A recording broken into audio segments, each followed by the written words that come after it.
The morning Amaya stepped off the 72 bus and into the school's churning corridor, the fluorescent lights above were still waking, flickering with that metallic buzz that makes everyone squint as if the day had static in its teeth, and she could feel the weight of her gloves in her backpack pressing between her shoulder blades, a small center of gravity that kept her spine straighter than most would at that hour. The hallway smelled like disinfectant and pencil shavings and the ghost of last night's mop water, and as she walked past a row of trophy cases reflecting the slow braids her mother had done the night before, she caught herself in the bruised mirror of the glass, the soft bruise of her own brow from sparring on the left, already yellowing, and the way her lips parted as if she were about to speak, to plead, or to roar. She couldn't tell, because sometimes at this school, you needed both, and sometimes you needed neither. You just needed to endure. That's what her mother said. Survival isn't a speech, baby, it's breath control. She was a junior, 16, the daughter of a night shift nurse whose shoes always squeaked when she came home at dawn, feet swollen and heart swelling, too, because she tried to smile big enough to hide the worry, and the granddaughter of Etta May, who had migrated north with a suitcase and a pocket Bible and a laugh that could climb a stairwell, who used to tell Amaya when her tiny fists clenched at the world's unfairness, "Sugar, don't let the world train you to be small, you plant your feet and you lift your chin, even if you have to do it with shaking knees," and it was because of Etta that Amaya first laced gloves at a basement gym that smelled like pine cleaner and adrenaline. Because Etta had known a man named Reggie who coached kids for free and told them punching wasn't the point, control was, discipline was, learning that your hands are not weapons but instruments, and in that gym, the ring ropes were frayed like the edges of a quilt and the speed bag rattled like a heart that had learned to be steady through practice, and Amaya, who never wanted to hit anyone, who had touched her first glove with a reverence that made Reggie chuckle, learned to dance in a square, to carve space from nothing, to sequence breath with footwork, to drive a jab like a question and a cross like an answer and a hook like the insistence that you will be heard. The day unfurled like it usually did, with the bell tolling like a call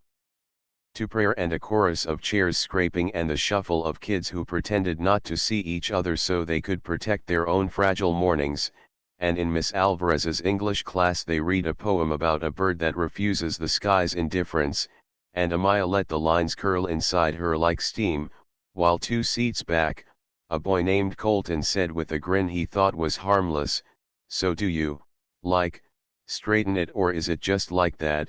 and he gestured at her braid crown as if it were a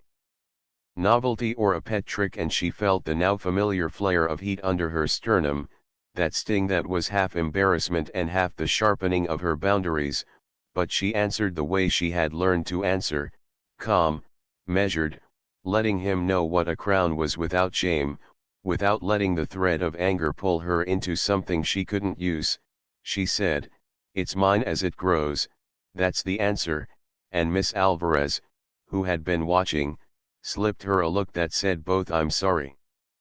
and "I see you," and folded the moment back into the lesson. The incident that would start everything simmering from simmer to boil happened third period, when Vice Principal Kearns, with his cough drop breath and clipboard, stood at the entrance and asked 3 girls in bright head wraps to step aside, turning his pen in his fingers like a nervous baton while he consulted a sheet of paper that contained the dress code, which last year had been updated with new language about hats and hoodies and anything, he said the other morning over the loudspeaker, that obscures identity or is unrelated to the educational mission, and he read aloud that section now, tapping it with his pen, as though tapping would make it less absurd. Amaya had worn a scarf today, patterned with red and gold, her Aunt Keisha's, tied in a way that made her feel like her skull had something like armor, soft armor but armor nonetheless, and as she stood watching him ask the girls their names, there was a moment when talking herself into blending felt like oxygen, like something you could inhale and hide within, but she stepped forward instead and said, Are you asking us to remove our crowns, Mr. Kearns? And her voice didn't shake even though her hands did, and Kearns blinked and said the self-hypnosis line that grown folks use when they know they're walking into a bright beam of scrutiny. No, it's not like that, it's just protocol, but protocol does not feel like a neutral word when it lands on the body. And one of the girls, Jade, or Jada, no, Jada, she'd sat with Amaya in biology and corrected the teacher's pronunciation of adenine without flinching, had already begun untucking the fold of her scarf when Amaya put her hand gently on hers and whispered, "We can ask to talk to someone else." By lunch, there was a buzz that felt different than the electricity of finals or the gossip about last Friday's game. There was an edge to it, like a blade that hasn't decided if it's for cooking or cutting something else. And in the cafeteria people looked up from their phones and then down even faster, and you could feel the algorithms at work in the muscles of their faces, like they were arranging themselves around whichever version of the story worked best for who they were trying to impress. And Amaya sat with Jada and a boy named Theo who had a voice that grew quieter when the subject mattered, and they talked about codes and hair and the language that makes girls into decorations if they're not careful. And Miss Alvarez slid by and said, "My room's open 4th if y'all need to plan," and when she left, Jada rolled her eyes and said, "Plan what? A revolution?" And then she smiled in that tired way that 14 days of being told who you are can make you tired even at 16, and Amaya said, "Maybe not a revolution, but a walk," and the word hung there, heavy and light all at once, like those flags in the gym that hang from rafters, not just fabric but history. Late that night, her mother came home in her electric blue scrubs, a color that looked too bright to be worn by someone who had been up 30 hours, and set her purse down soft as if it might wake somebody, and took off her shoes at the door because she said you should never let the filth of your day into your home. And Amaya poured her a glass of water and watched her mother's hands, how the fingerprint ridges had worn down from years of soap and sadness, and she said, "Mama, they tried to tell me to take off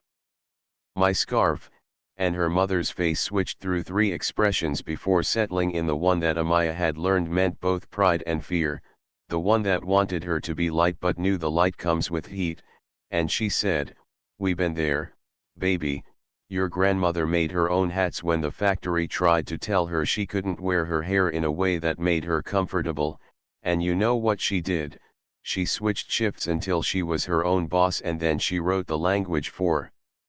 the next handbook herself, and yes, she had to fight for the paper and the pen, and she had to sit in the office shaking, but she wrote it in her own handwriting, so they had to look at her letter while they read the words, 'Do you hear me?' And Amaya nodded and thought about the way Etta had held a pencil, like it was both a tool and a weapon, and then she thought about the gym, about gloves, about how they wound their wraps, how the cloth hugged her knuckles and threaded between her fingers, making a pattern that looked like ancient something, a lineage of protection, with a flyer made in the fluorescent hum of the library during 4th and a message sent into the network that existed more in the silent nods and seldom used group chats than in anything official. The event coalesced, Monday's Crown Walk, come to school with your hair as you please, scarves, wraps, natural, protective styles, if they send us out, we walk through anyway, and the note said this was not about a fashion prompt but about protection and dignity, about how the rules that call themselves neutral are not neutral when applied to bodies that carry certain histories. And on Sunday she ran early, feet slapping the sidewalks as frost smoke rose, and then worked the heavy bag until her shoulders burned in that pure way that made everything else make sense, because you can't lie to a heavy bag, you can't pretend to it, you throw what you throw and it swings or it thuds, it answers faithfully. And Coach Reggie, in his cracked gray hoodie with reach printed flaking on the front, said, "You can't fight everything and everyone, little one, pick your shots," knowing she would not shrink, because she had that wired, that refusal to bite down on bitterness. Monday, the doors were a mouth and they stepped into it, bodies moving forward with the rhythm of something older than a school day. What did Etta call it? A procession? Yes, the word came like a train pulling into a station, a procession. And if some of them wore scarves because they were indeed gorgeous, and some because their hair had broken under relaxers and they were rebuilding it, and some because they didn't want to think about their hair that morning, and some because their mother tied a scarf around their head when they were sick as a child and it felt like comfort, then that was a chorus of reasons, and it should not have mattered. And yet, the call came, a whistle of sorts, and there was Kearns again with his clipboard like a nerve, and a man in a grey suit from the district, and behind them the security officer, Haynes, whose tiredness came off him like steam, whose eyes were more sorrowful than cruel, and someone pressed record on their phone and someone else said, "Go live," and someone else whispered, "Don't give them a show," and in that cacophony, Amaya stepped forward, and it wasn't theatrical but it was cinematic because life is cinematic if you show up for it. And she said, "Mr. Kearns, Mr. District, I would like to talk about this policy," and the man in the suit said, "Not here," which is what power always says when it's confronted in the place where it operates, and he made a small sweeping gesture, and Haynes shifted, unsure, and then a freshman, tiny and fierce, with twists that her older sister had done, began to cry, quietly. And that sound, small and honest, cut something in Amaya. It sliced through decorum and embarrassment and left only necessity, and she said loudly without shouting, "Our hair is not a hat, our raps are not disruptive, what is disruptive is the way you don't hear us," and someone clapped, and someone booed, and from the corner, Miss Alvarez stood with a camera and a mouth that was a straight line, and it would have gone another way then if not for Jada, who stepped up and said, "I'll take mine off if you're going to suspend her," and she started to untie and that felt like a small surrender and a huge one, and in that thrumming second, Amaya did something she would think about 1,000 times. She turned to Jada and said, "You don't have to trade your comfort for my dignity, nobody here has to strip themselves so I can stand taller. That's not how we do this," and she stood still, like a post planted, and the man in the suit, sensing the cameras, said that he was not ordering anyone to do anything, but he couldn't allow a violation of the code, and that is its own kind of order, the one that implies without commanding, and he said, "Miss Johnson, please come to the office," and for a moment, the air around Amaya warbled with the heat of choices. She recalled Coach Reggie's voice at her ear, "Control the ring," and she thought, the office can be a ring, too. The office smelled like coffee that has been reheated and whiteboard markers gone dry, and a poster that said resilience in a font that had never met a payday loan office or a late bus, and the man in the suit introduced himself as Mr. Lerner and said they were bound to suspend her for the day pending an administrative review, and Mr. Kearns looked like he had eaten something that disagreed with him because sometimes men learn too late the difference between enforcement and harm, and Amaya called her mother and said calmly that she was being sent home, and her mother's voice came over the line like a weather pattern shifting, still and strong. She said, "Baby, I'm proud of you, I'll swing by and get you in 15, and when she arrived, lips pressed thin to hold whatever she wanted to say like a dam holding back but not forever, she hugged her daughter in the grey administrative office in front of Mr. Lerner and Kearns and anyone else who needed to learn what tenderness in a storm looks like, and then they left, and in the car it was quiet except for the windshield wipers beating time, because a light rain had begun, and her mother asked, "Are you okay?" and Amaya said, "I'm angry," and her mother said, "Good. Just don't let it eat you, you hear me? Anger will eat you if you let it. Feed your spirit with action," and at the next red light, she reached out and smoothed Amaya's scarf like she had when Amaya was 5 and had a fever, and the world in her hand grew manageable for a second. The gym was all humming wires and metal on Monday afternoon, an hour where the city's size seeped into the foundation and the ring itself seemed to rise from the concrete like a sanctified table, and when Reggie looked up and saw her he didn't ask but he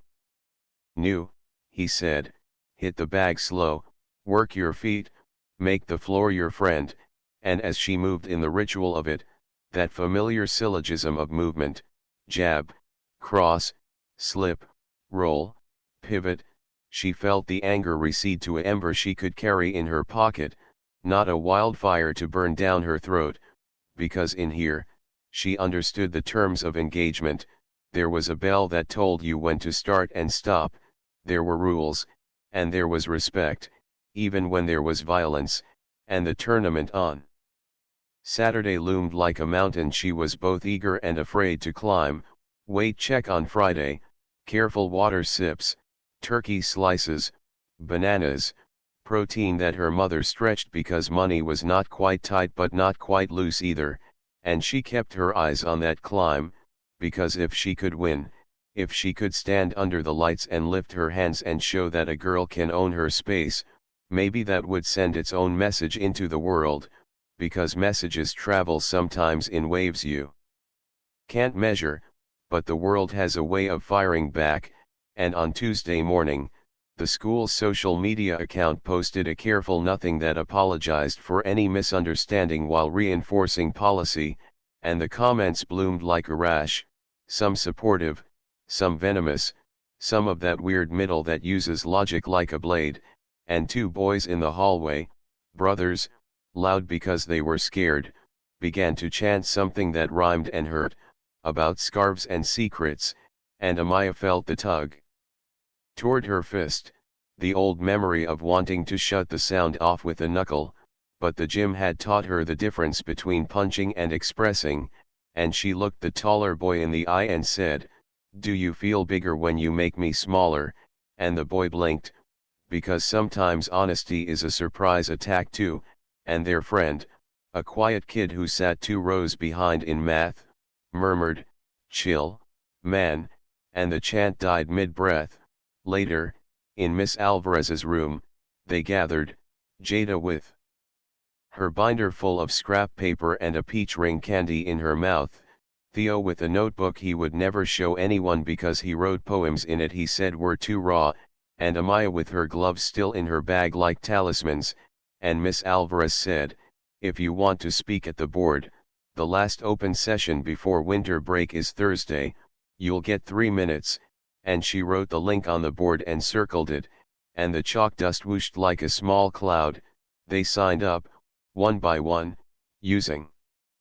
phones that were cracked and phones that were too new to be owned by anyone but the wealthy, and by the time the bell rang for fifth, the school's hallway bore new posters, ones that said education for all and ones that said hair is political and ones that said this is about belonging, designed with fonts that looked like they could stand up to rain, because more rain was forecast, and it would come in sheets on Thursday night, because that's how movies do it, in storms, but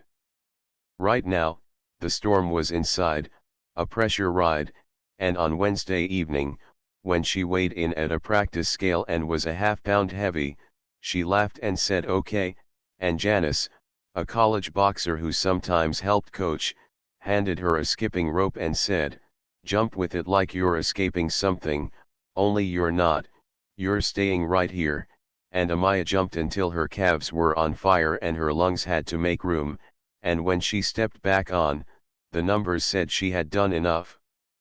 for now, and she watched them flicker like truth. The board meeting was in an auditorium that had been designed to look neutral and ended up looking like a dental office married a gym. It had that echo, that clean anonymity that never fit what it was supposed to hold, which is joy and fear and anger and relief, and as they filed in under the dripping umbrellas and the wet sound of shoes, Amaya felt like she was stepping into a ring that had no ropes, and she found her mother's hand in the crowd and squeezed, and her mother's squeeze back said, "I am here, I am always here," and Miss Alvarez, sitting 2 rows behind, gave her a smile and then composed herself, because some things require solemnity, and when the board chair called her name, Miss Amaya Johnson, student at East, the microphone had that squawk that made the first words always humiliating, and she waited for the feedback to die, because she had learned to wait, and then she spoke into the grainy amplification as if it were a frenzier. She said, 4 days ago, I was asked to remove my headscarf at the front door of my school, her voice steady and low enough that people leaned in rather than away, which is how you talk when you want to be heard, not just listened to, and she said, policies always say they're about safety but they end up telling certain kids their bodies are disruptive. Some of us come from homes where headscarves mean comfort, consistency, faith, culture, survival. We have to protect our hair. Like we protect our hearts, from judgment and from breakage,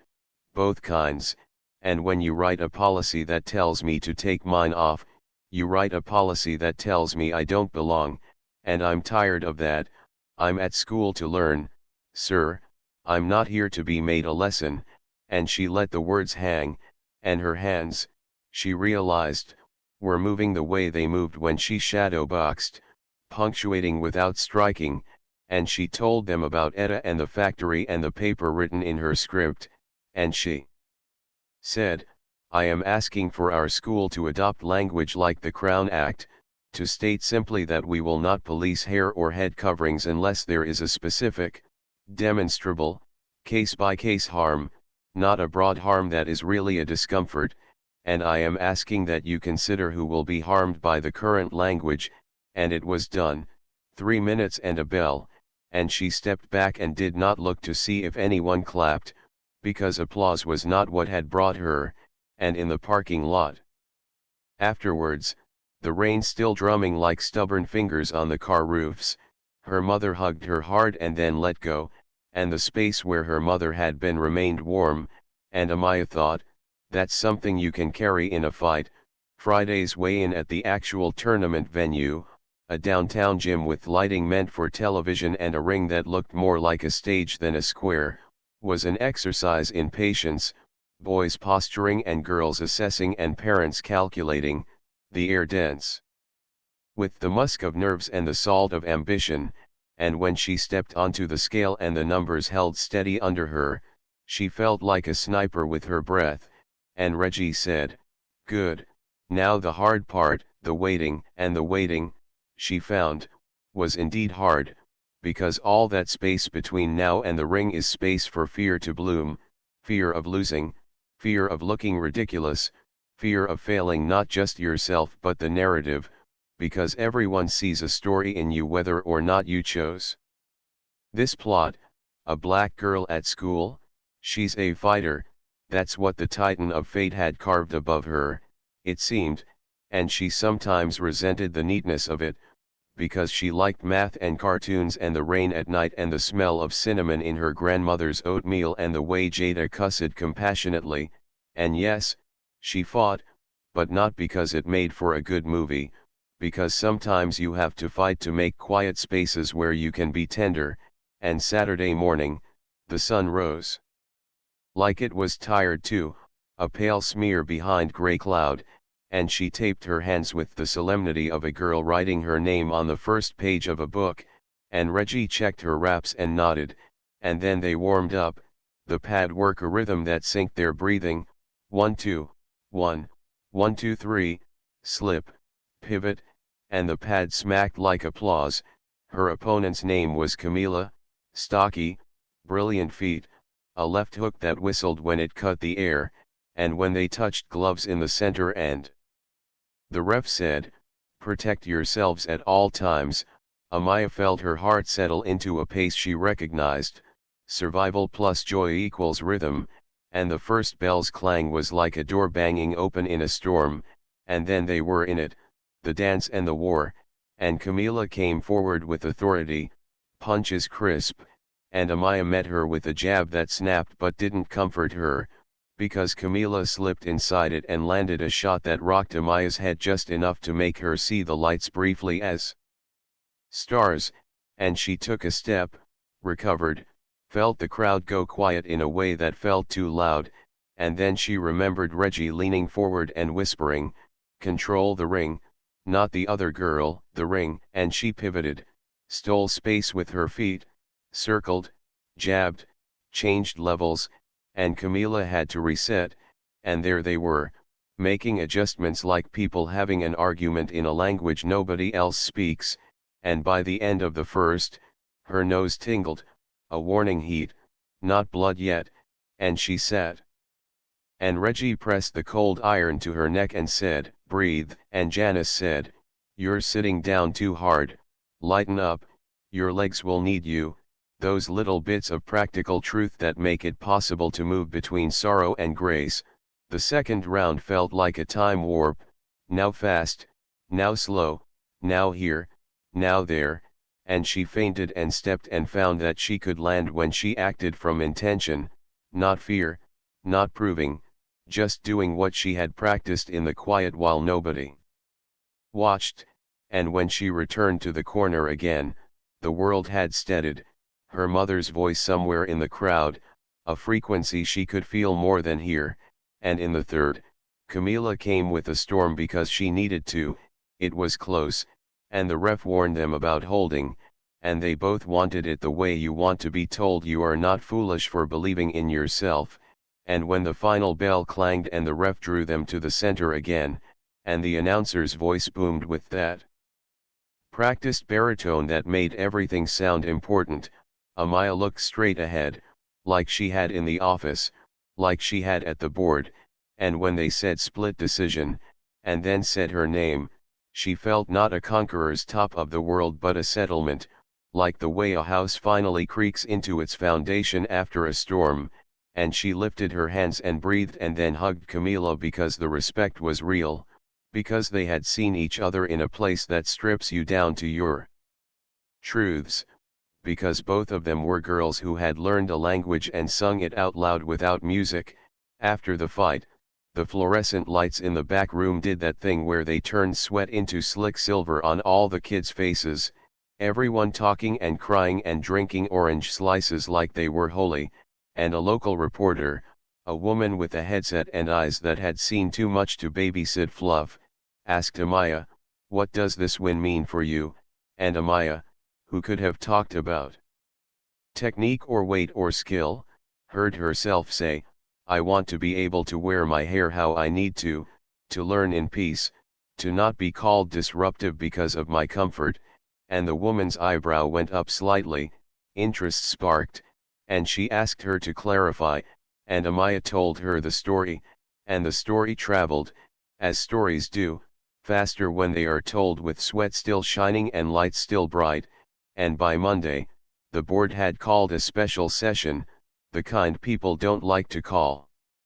Because it means you have to admit that time is elastic and justice should not be scheduled at someone else's convenience, and in that session, they talked about the language, and they heard from a teacher who had sat with a girl crying in a bathroom because she had been told her hair was not professional, and they heard from a parent who had to shave her child's head because of lice and the child wanted a scarf to cover her sadness, and they heard from a boy whose mother had chemo and wore a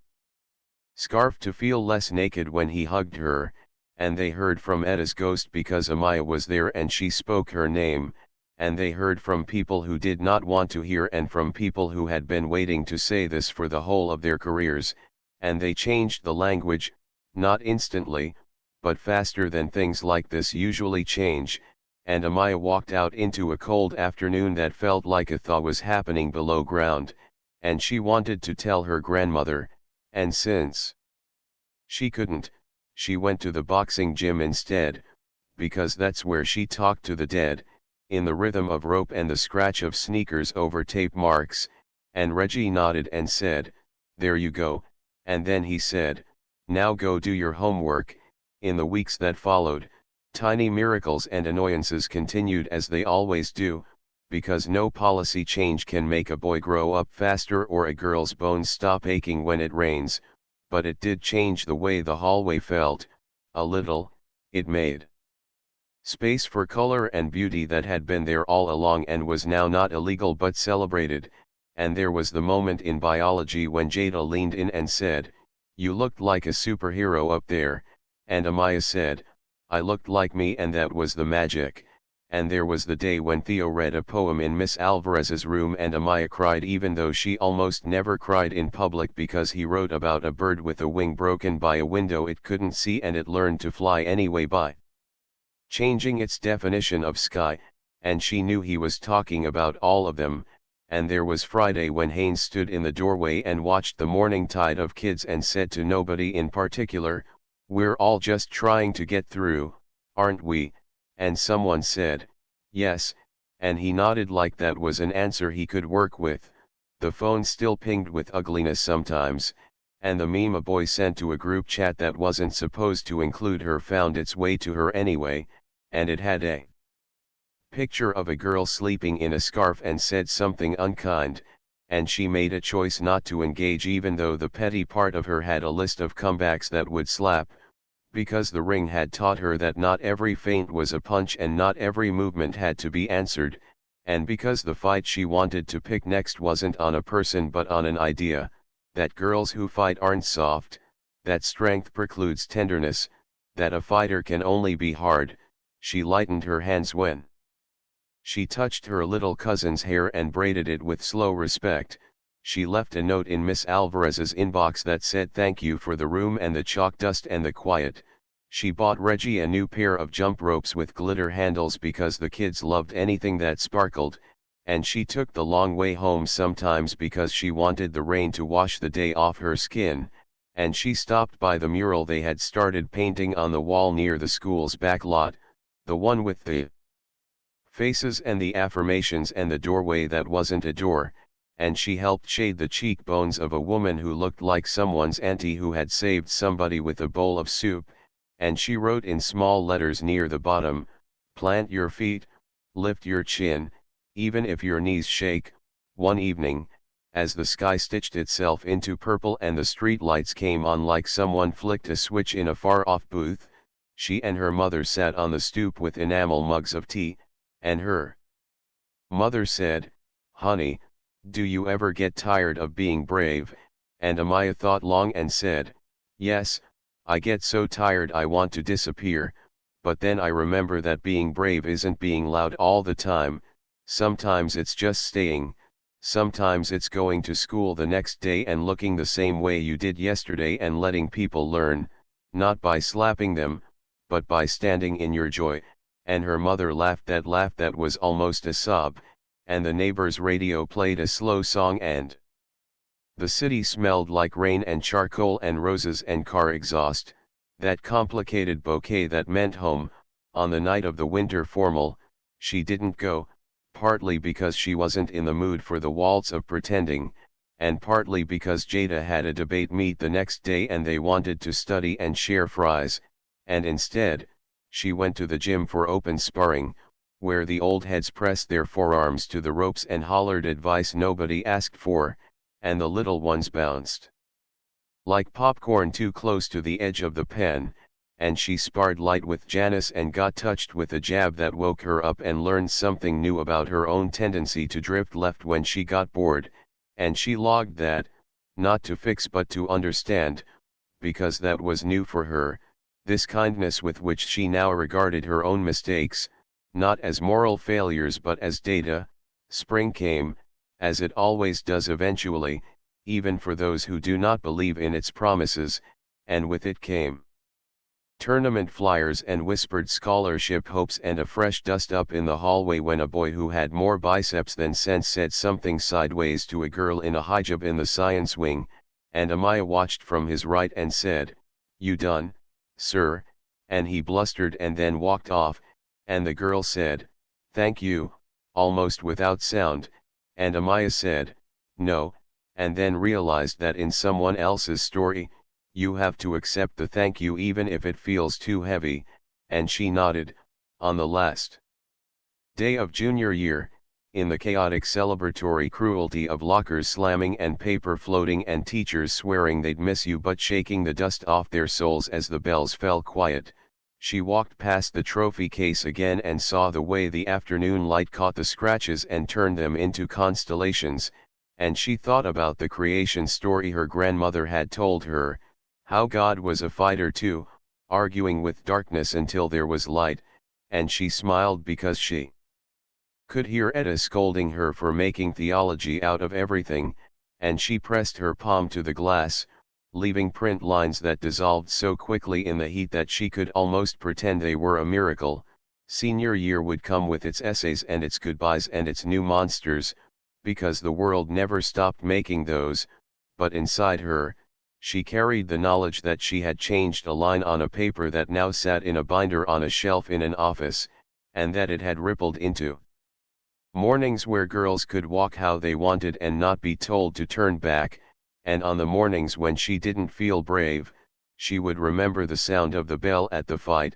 that clang that both started and ended the rounds, and she would center herself the way Reggie taught her, eyes on the point in the distance just above your opponent's shoulder, see it invisible, reach it, hold it, let everything else blur, and she would step forward again and again, not because she enjoyed a battle, but because she understood the precise angle at which the human spirit bends and does not break, and as she sat on the steps on the last hot night of July, older in the ways that matter and exactly as young in the ways that save us, her mother fell asleep inside with a script draped over her chest, and the city hummed like a ring, and a train in the distance shouted, and a girl at school who is a fighter remembered that the fight is to shape the world so that fewer girls have to fight, and she told that to the elastic dusk as if it could catch it and carry it for her, and maybe it could, because the sky, like the ring, is bigger than we think from the ground, and the morning after, when she tied her scarf, the one with the red and gold that made her look like the hero of her own movie, which she was, she caught her reflection again in the trophy case, and this time the glass returned not a bruise but a steadiness, a face that could hold grief and triumph without spilling, hands that had learned to hold and not just to hit, and she nodded to herself and walked into whatever the day wanted to hand her, chin up, knees steady, crown intact, the bell sounding not outside but right there, deep in her chest, the eternal call to begin.